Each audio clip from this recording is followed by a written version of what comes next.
pays du sud-est asiatique, Birmanie, Thaïlande, Laos et Cambodge, abritent aujourd'hui un bouddhisme libre, joyeux, coloré, une religion majoritaire qui intervient à toutes les étapes de la vie. Une maladie? Mais allons voir le moine dans le monastère. Un problème conjugal? Mais celui-là qui récite un sutra sera sûrement de bon conseil. Avoir enfin un garçon? Une bonne offrande, et le Bouddha fera bien quelque chose. Une moto à bénir? Hop, au monastère. Sans oublier, évidemment, bien sûr, les questions spirituelles, les retraites, la méditation, le cheminement vers l'éveil. Les monastères sont des lieux pleins de poésie. Chaque matin, les bonzes qui avancent les yeux baissés dans les rues afin de recevoir leur nourriture dans un bol élégant sont un régal pour les photographes amateurs de clichés. Cette situation provisoirement et superficiellement idyllique est le résultat d'une longue histoire faite de bruit et de fureur comme partout, la fureur ayant culminé au Cambodge sous le règne des Khmers rouges entre 1975 et 1979. L'histoire du bouddhisme dans ces pays y est d'autant plus complexe que les frontières actuelles ne correspondent pas aux sphères culturelles de jadis, et que si certains peuples comme les Thaïs, les Birmans, les Lao ou les Khmers représentent la majorité dans leurs pays respectifs, d'autres peuples comme les Mon, les Piu ou les Shan par exemple, dont le rôle historique a été important, sont dispersés.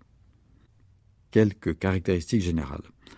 Dans tous ces pays, comme en Inde, au Sri Lanka ou à Java, le bouddhisme a longtemps cohabité avec l'hindouisme, principalement sous la forme de culte à Vishnu et à Shiva.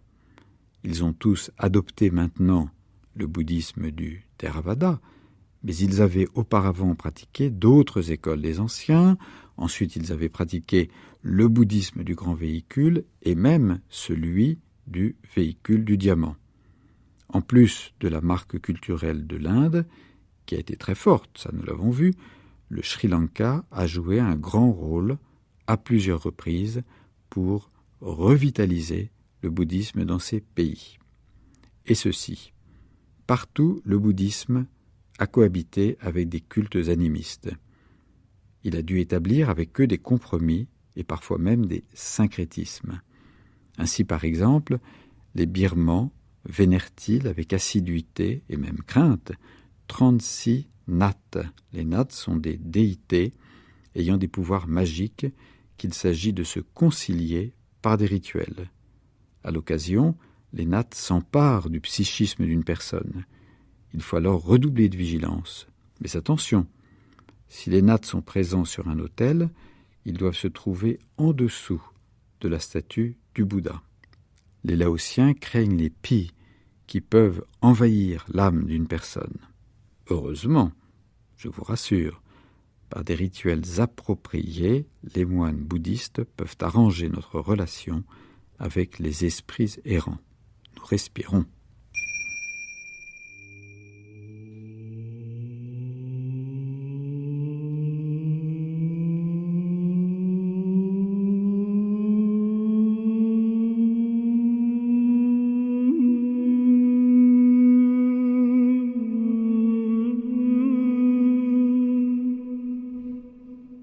La Birmanie, aujourd'hui Myanmar, a été le premier des pays du sud-est asiatique à recevoir le bouddhisme vers le IIe siècle de notre ère.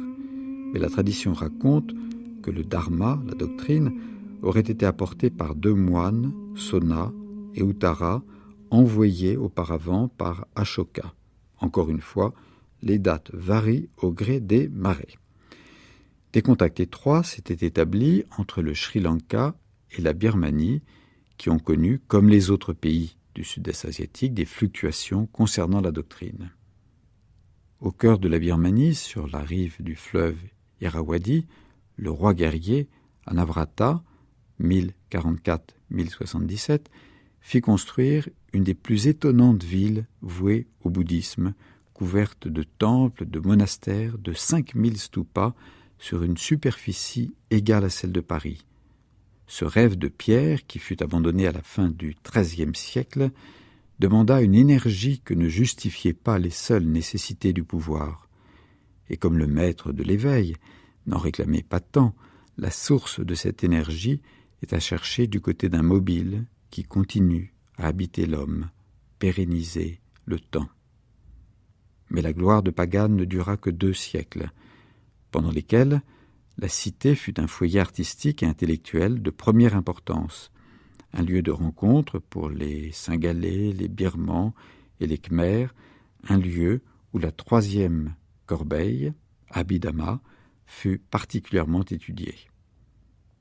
L'ancienne capitale fut partiellement détruite en 1287 par Kublai Khan et à nouveau ruinée en 1299 lors de la conquête Shan. On peut encore voir aujourd'hui 2000 édifices, dont certains ont été reconstruits. La vie a quitté la ville glorieuse, mais l'exceptionnelle beauté du site à l'heure du couchant, quand le soleil disparaît de l'autre côté du fleuve, donne au contact de l'impermanence une sorte de douceur orangée qui allège le cœur. Celui qui, en homme étourdi, cueille avidement des fleurs, la mort l'emporte, comme une crue soudaine emporte un village endormi. Dhammapada.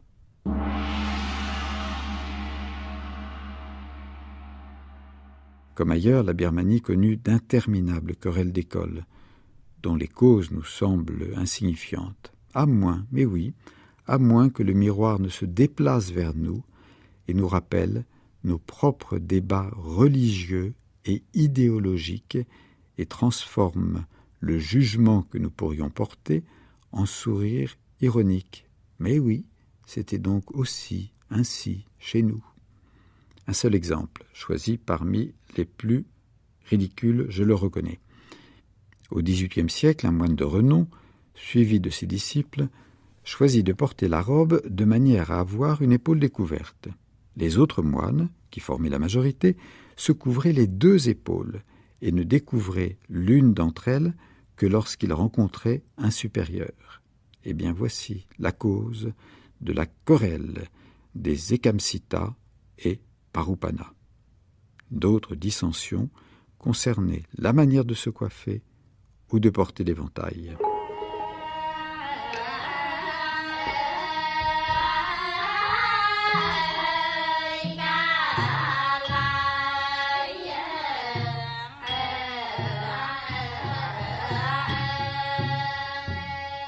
En Birmanie, le Shimpyu est une cérémonie familiale qui retrace ce moment de la vie de Gautama, quand après les 4 rencontres décisives qui allaient changer son destin, il décida, à 29 ans, de quitter le palais de son père.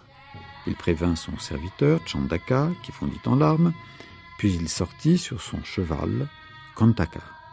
Dehors, il donna ses vêtements somptueux à un chasseur, en échange d'un tissu grossier, et il se coupa la chevelure. La plupart des jeunes Birmans revivent, avant l'adolescence, ce passage symbolique. Après que des astrologues eurent déterminé une date propice, le garçon est revêtu d'habits princiers avec fil d'or et décoration kitsch. On le monte sur un cheval, afin que chacun puisse le contempler dans la ville ou le village.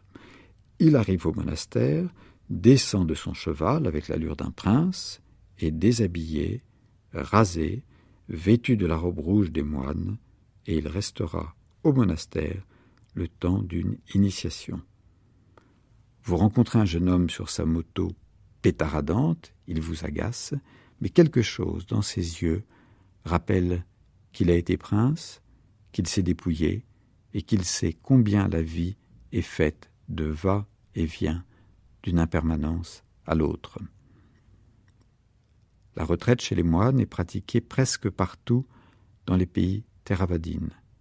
L'enfant d'ailleurs n'est pas déboussolé, puisqu'en général il connaît le monastère dont une des fonctions est la transmission du savoir, écriture, science, histoire et bien sûr mémorisation et étude des sutras. D'une discipline rigoureuse au début, néanmoins sans ascèse excessive, le bouddhisme est devenu, dans ces pays du sud-est asiatique, une école de la douceur, du sourire et de l'art de vivre, de l'influence des fleurs de bougainvilliers sur la religion. Un oiseau traverse le ciel. En Inde, il dirait « Om » et ce serait tout le cosmos mis en branle. Ici, il dit « Anatta », absence d'individualité, et l'on est soulagé d'un grand poids.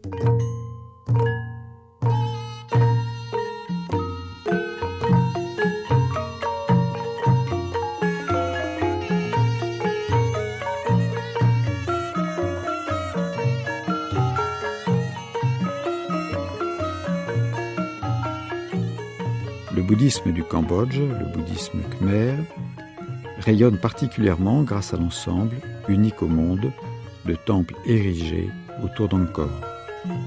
L'arrivée du bouddhisme et de l'hindouisme daterait au moins du 5e siècle, d'après des sources chinoises qui signalent la présence à la cour de l'empereur Wuti d'un ambassadeur moine bouddhiste envoyé par le roi Kondiya Jayavarman.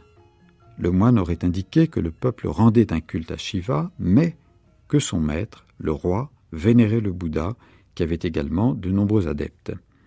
C'est alors que les premières statues du Bouddha furent érigées au centre d'Angkor Borei.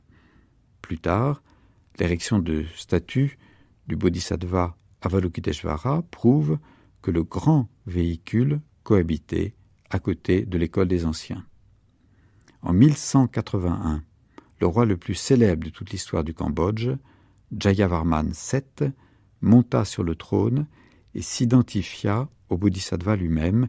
C'est un phénomène d'ailleurs assez courant chez les monarques du sud-est asiatique.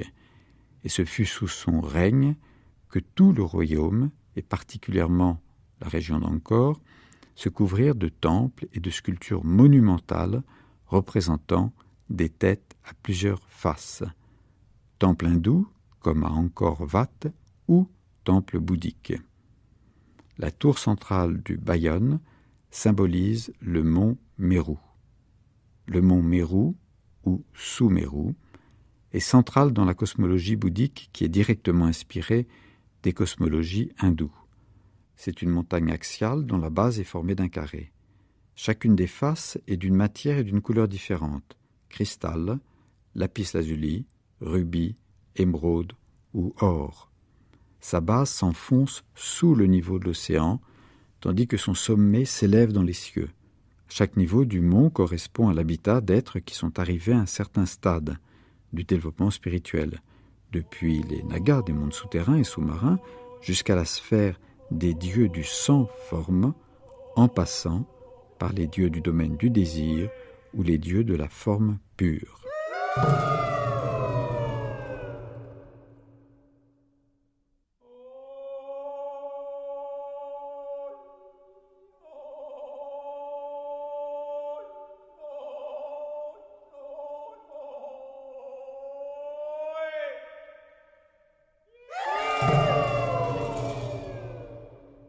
Après l'éclat prodigieux donné au bouddhisme par Jayavarman VII, qui d'ailleurs envoya un de ses fils au Sri Lanka pour parfaire, améliorer son instruction auprès de moines férus en exégèse, certains souverains revinrent à l'hindouisme.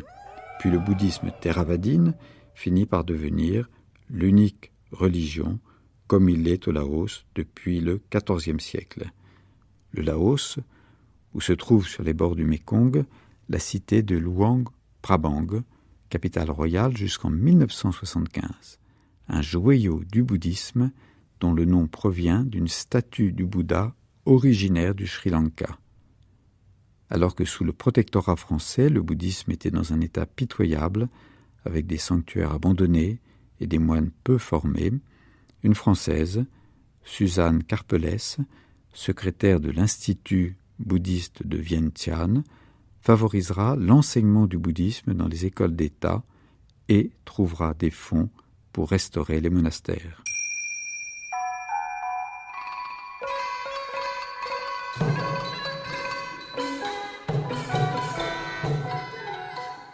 À la manière des autres pays du sud-est asiatique, La Thaïlande a été traversée par de multiples influences, les Mon ou les Khmers, et a reçu la marque de l'hindouisme comme celle du Theravada et du Mahayana.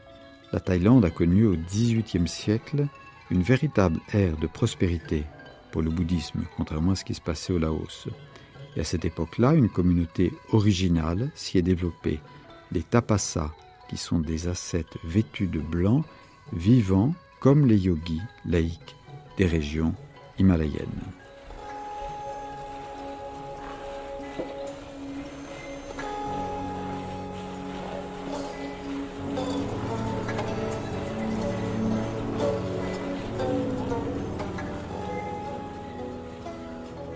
Rendez-vous pris avec un batelier devant un tamarinier le long du Mékong à Luang Prabang. Nous remontons le fleuve avec lenteur alors que des speedboats remplis de voyageurs casqués et ceinturés massacrent l'harmonie des bords du fleuve avant d'aller polluer des villages pauvres dans les forêts qui entourent le Mékong. Des enfants nous font un signe amical du rivage, des pêcheurs jettent leurs filets d'un geste évidemment auguste, des buffles se désaltèrent comme chez Virgile, des bouquets de bambous frissonnent. Maintenant, arrêt devant une falaise, où sont creusées 2 grottes naturelles qui depuis des siècles protègent la cité royale grâce à la présence de plus de 4000 sculptures du Bouddha. La plupart du temps, il est représenté debout, corps effilé, paumes ouvertes. Certaines sculptures sont éclairées par la lumière du jour, d'autres, au fond de la grotte, ne sont visibles qu'à la lueur de bougies qui les fait sourire, grimacer ou se moquer. D'Ajanta à Dunhuang, l'éveillé est souvent présent dans des grottes. La grotte, la matrice. Mais le maître marcheur n'a jamais demandé de rechercher la douce quiétude de la gestation. La nature profonde n'est pas celle du moi replié sur lui-même. C'est au contraire sortir de l'illusion que ce moi possède un foyer et, si l'on va plus loin, une réalité. En dehors du fait que la grotte est naturellement liée au sacré par son obscurité et la possibilité qu'elle donne de sentir l'autre côté du réel, on peut également espérer qu'elle préserve l'homme des désirs suscités par le spectacle du monde. Mais à pas coup, la séduction l'emporte. Toutes ces statues, dressées comme des fleurs nocturnes, flattent les yeux qui n'ont nulle envie de se fermer.